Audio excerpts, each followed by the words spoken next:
अच्छा, कॉम्बिनेशन और परम्यूटेशन में मैं आपको बड़ी सिंपल सी चीज बताने लगा हूँ। परम्यूटेशन और कॉम्बिनेशन दोनों ही चीजों के ऑर्डर के लिए होती है। ठीक है, आपके पास तीन चीजें हैं, फर्ज करें। ठीक है, आपके पास तीन चीजें हैं,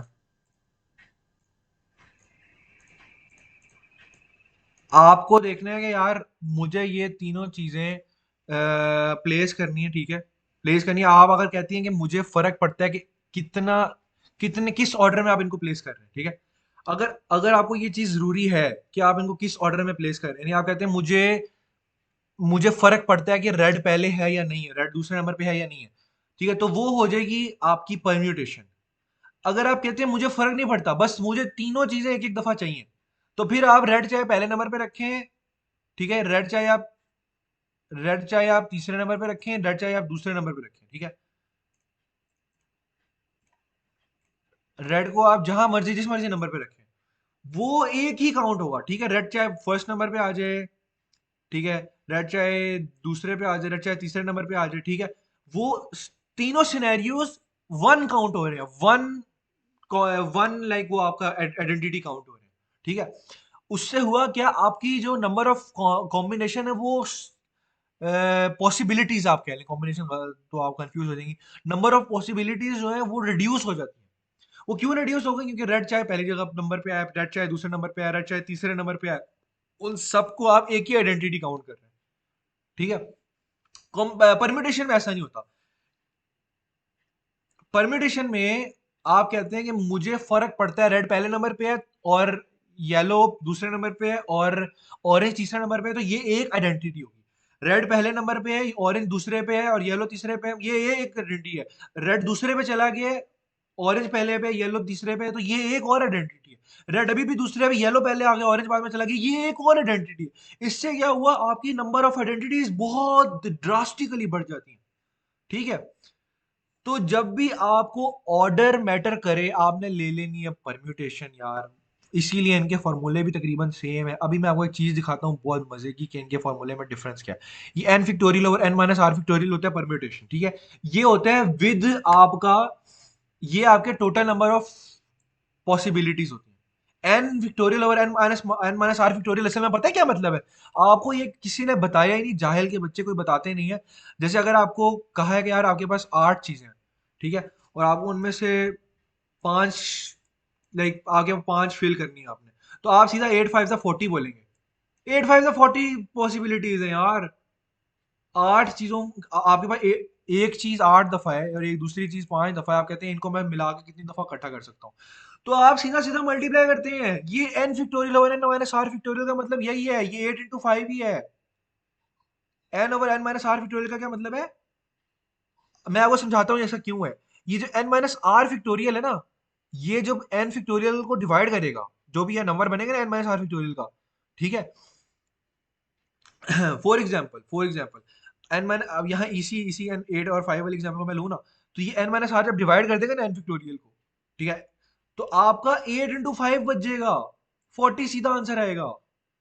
सीधा सीधा यही आंसर आएगा। अब कॉम्बिनेशन में क्या होता है, कॉम्बिनेशन में ये एक फजूल चीज आर विक्टोरिया ऐड हो जाती है। ये क्यों ऐड हो जाती है पता है? ये इसलिए ऐड हो जाती है क्योंकि अब इसमें से जो ऑर्डर की वो थी ना, रिस्ट्रिक्शन थी, वो हो गई है खत्म।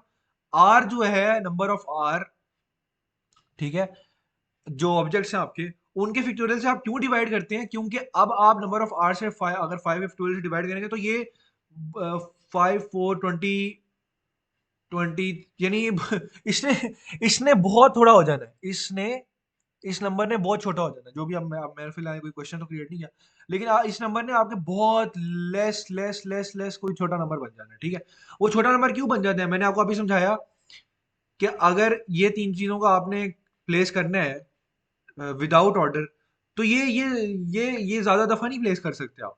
ठीक है, ये आप ज्यादा दफा प्लेस नहीं कर सकते।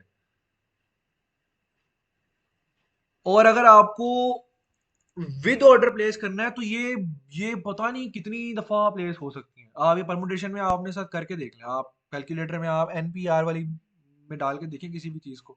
ठीक है, अब मैं आप चाहे इस 8 और 5 को डाल के देखें, इसकी परमुटेशन क्या आएगी।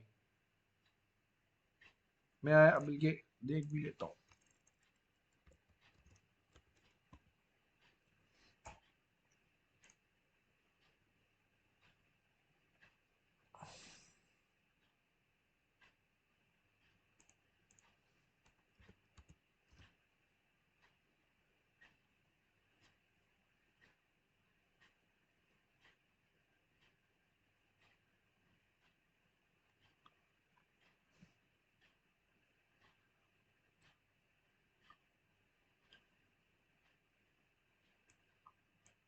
आपने देखा 6720 टाइम्स हो सकता है। ये जो 40 मैंने आपको दी थी, यानी लाइक 8 को 5 दफा प्लेस करने के लिए नहीं दी थी मैंने, इसलिए बार बार में कह रहा था। वो मैंने जिस तक अपने दिमाग में जो क्वेश्चन क्रिएट किया था उसका 8 5 सा 40 बन रहा था उन जगहों के हिसाब से। अगर आप पूरी 8 को 5 पे पूरी पूरी प्लेस करेंगी तो आपकी 6720 पॉसिबिलिटीज हैं। और यही मैं आपको सी की दिखाता हूँ, यही मैं आपको सी की दिखाता हूँ। ये कितना थोड़ा वर्ड बनेगा।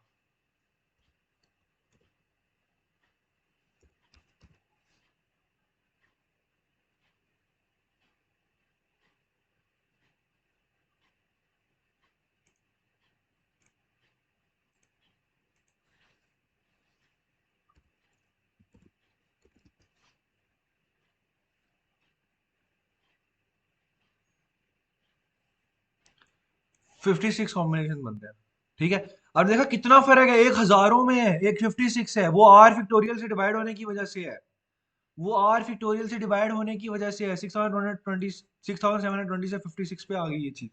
ये इसलिए आ गई क्योंकि आपने जो ऑर्डर की रिस्ट्रिक्शन थी खत्म कर दी है, आइडेंटिटीज आपकी रिड्यूस हो गई हैं। तो आपको सिर्फ ये याद रखना है कि यार मेरा ऑर्डर जब है ज़रूरी है तो आपका एन और एन माइनस आर फैक्टोरियल आता है। और जब आपकी रिस्ट्रिक्शन खत्म हो गई है तो आप आर उसके नंबर ऑफ आइटम से डिवाइड कर देंगे, उसके फैक्टोरियल से डिवाइड कर देंगे। तो आपकी जो वो रिस्ट्रिक्शंस थी वो आपकी खत्म हो गई। अब आप उस उसके हर पॉसिबल सिनेरियो को आप वन काउंट कर रहे हो और वो असल में आर फैक्टोरियल आपका डिवाइड कर रहा है उसको, ठीक है। ये आपके ये आपका ये हो गया। उसके अलावा मैं आपको कोई और थोड़ी सी चीज़ दिखा देता हूँ।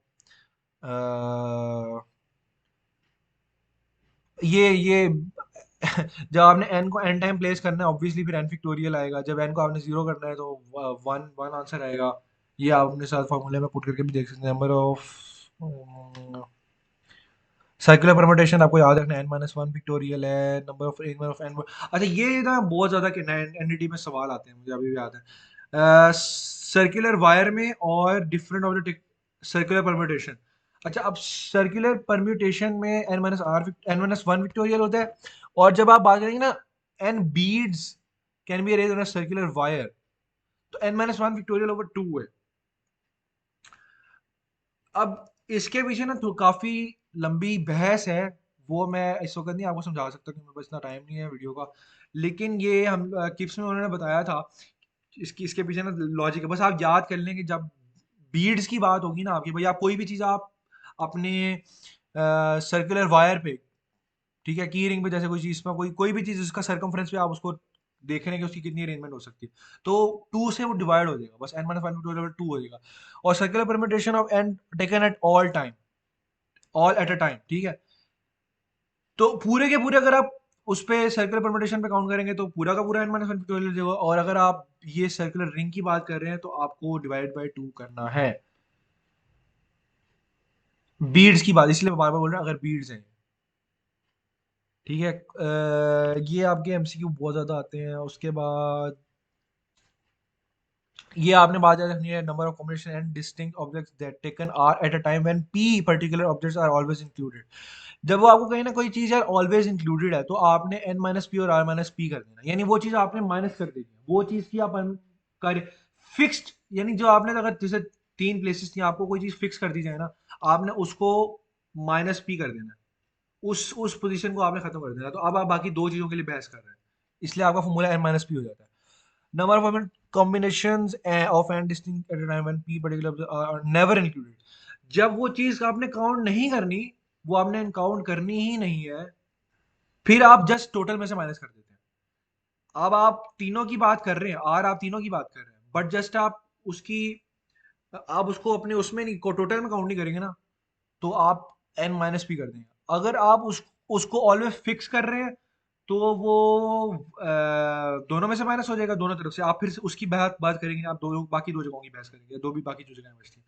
और अगर आप कहते हैं मैंने उसको वैसे ही इंक्लूड ही नहीं या फिक्स नहीं है, वो इंक्लूड ही नहीं है मेरी कैलकुलेशन में, तब आप उसको जस्ट टोटल में से माइनस कर देंगे।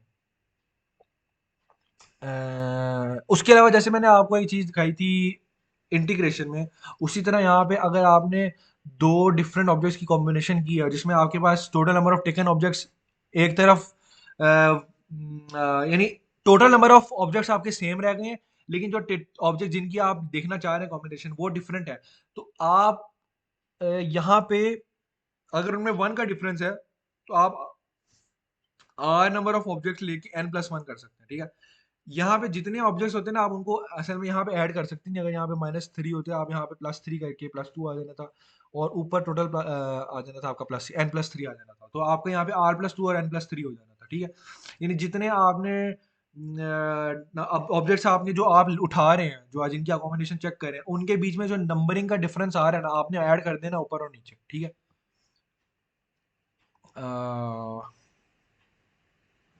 उसके अलावा ये तो सिंपल बातें हैं। ये भी सिंपल सी बात है, फॉर्मूले में अगर आर आर फैक्टोरियल मल्टीप्लाई हो जाएगा तो ये पी बन जाएगा। इधर इसको डिवाइड किया हुआ ना, सो मल्टीप्लाई कर दोगे तो जाहिर सी बात है पी का फॉर्मूला बचता है। ये बड़ी सिंपल सी बातें हैं। अगर आप total total number of combination लेते हो किसी ऑब्जेक्ट का, कॉम्बिनेशन लेते हो तो आपका 2n बनेगा, और अगर आप सिर्फ इवन ले लें या आप सिर्फ ऑड ले लें तो n-1 हो जाएगा। इसका मकसद ये होता है, यानी कि टोटल नंबर ये लिखा हुआ है, number of ways of selecting one or more out of n objects, यानी टोटल नंबर ऑफ ऑब्जेक्ट्स में से आप स्पेसिफिक कोई पैटर्न आइटम्स निकाल लेना, पैटर्न आइटम निकाल लें। अभी हमने यानी 1 1 1 1 करके निकाला है, तो आप 2n-1 कर देंगे। पैटर्न ऑब्जेक्ट्स आप बीच में से एक्सक्लूड कर देना, तो उतना आप माइनस कर देते हैं नंबर। अभी हमने 1 1 1 1 करके माइनस किया, तो आपने 2n-1 कर दिया, ठीक है। बाकी प्रोबेबिलिटी तो आपको आती होगी।